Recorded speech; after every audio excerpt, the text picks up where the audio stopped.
Buenos días, hoy vamos a hablar de los aceleradores de partículas y la simetría CPT. Primero tenemos que introducir qué es un acelerador de partículas. Estos son máquinas que utilizan campos electromagnéticos para acelerar partículas a altas energías, es decir, a altas velocidades, y que así estas puedan colisionar con otras y así detectar nuevas partículas. En general ese es el uso que se les da en la física de altas energías, pero sin embargo pueden ser utilizados para otras cosas como los conocidos tubos de rayos catódicos, los cuales fueron utilizados para los televisores en su momento. Y bueno, en este caso estamos viendo el LHC, que es bueno, uno de los más conocidos, si no el más conocido, el cual se encuentra en el CERN en Ginebra. Bueno, y pasando del lado de los aceleradores de partículas, hablemos de la simetría CPT.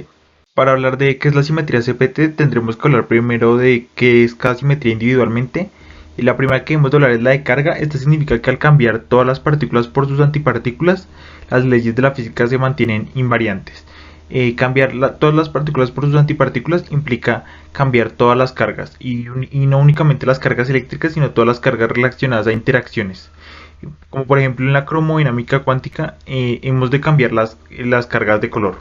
Una de las cosas más interesantes de esta simetría es que la fuerza electromagnética, la gravedad y las interacciones fuertes la obedecen. Sin embargo, como veremos más adelante, las interacciones débiles la violan. La siguiente simetría de la que hemos de hablar es la simetría de paridad. Esta simetría implica que las leyes de la física se mantienen invariantes al cambiar el signo de las coordenadas espaciales, como por ejemplo en la reflexión en un espejo. Como podemos ver en el ejemplo, si apuntamos el vector X en la dirección al frente del espejo, entonces en el espejo este se va a ver invertido, o se va a ver en la dirección contraria. Y esto es aún más general, ya que podemos en general cambiar el signo de las tres coordenadas espaciales. La siguiente simetría de la que hemos de hablar es la simetría temporal.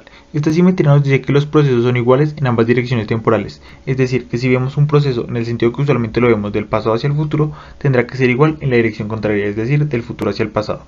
Esta simetría es especialmente interesante, ya que nos lleva a pensar en por qué el tiempo transcurre como transcurre para nosotros, y también nos lleva a pensar en la segunda ley de la termodinámica, que es una clara violación a esta simetría, ya que esta ley nos dice que la entropía de un sistema siempre aumenta con el pasar del tiempo. Después de haber aclarado qué es cada una de estas simetrías, podemos hablar de la simetría CPT. La simetría CPT implica una transformación en el orden que está ahí especificado. Es decir, primero es una transformación de la carga, después una transformación de la paridad, después una transformación temporal. Bajo una combinación de estas tres transformaciones en este orden, se observa una simetría exacta de la naturaleza. Es decir, que no hay ningún proceso físico que viole estas tres simetrías en ese orden. Hasta el momento no se ha encontrado ninguna violación a esta simetría. Sin embargo, pues, se espera realizar experimentos que confirmen o nieguen esto. Más formalmente tenemos el teorema CPT. El teorema CPT nos dice que cualquier teoría cuántica de campos local invariante de Lorentz con un hamiltoniano hermético debe poseer una simetría CPT. Que, como sabemos, la teoría cuántica de campos, en resumidas cuentas, es una combinación de la mecánica cuántica y la relatividad especial. Lo cual nos implica que la relatividad especial tiene una fuerte correlación con esta simetría CPT.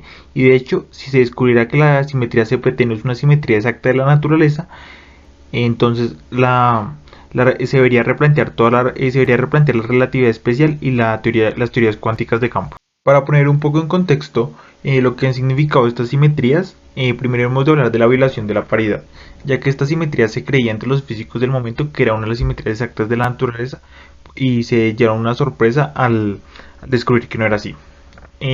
Esta violación se encontró a partir del experimento de Wu propuesto por Xiang Wu en 1956, y por el cual los físicos teóricos Sun Dao Lee y Shen Yang se llevaron el premio Nobel, ya que ellos habían predicho previamente esta violación de la paridad en este experimento.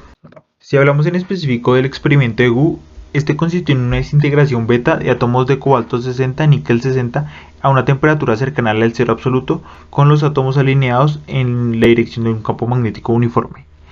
Después de esta desintegración se da el decaimiento del núcleo del níquel 60 en su estado fundamental de energía, con una emisión de rayos gamma en una dirección privilegiada, lo cual es una clara violación a la simetría de paridad, ya que si no hubiera tal violación, se esperaría que los rayos gamma fueran emitidos por igual en ambas direcciones, pero al hacer el experimento se encontró que eran emitidos en un 60% en la dirección opuesta a la del espín. Posterior a esta violación de la paridad, se creía que la simetría CP, es decir, carga y después paridad, si era una simetría exacta de la naturaleza.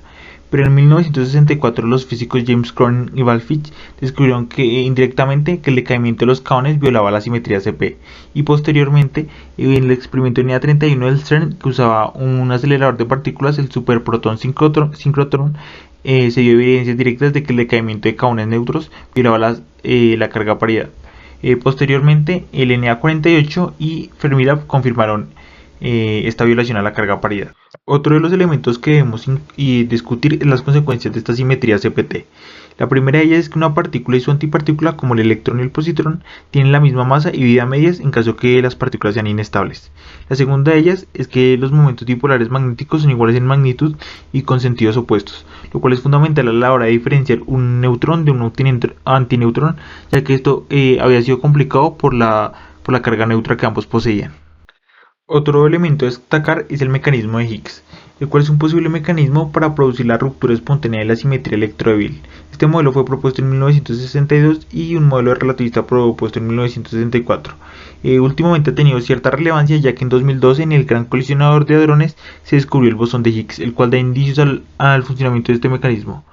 Uno de los grandes aportes de los aceleradores de partículas a la teoría cuántica de campo. Bueno, eso ha sido todo. Gracias por ver y recuerden que para quien quiera saber más, las referencias utilizadas para hacer este video están en la descripción.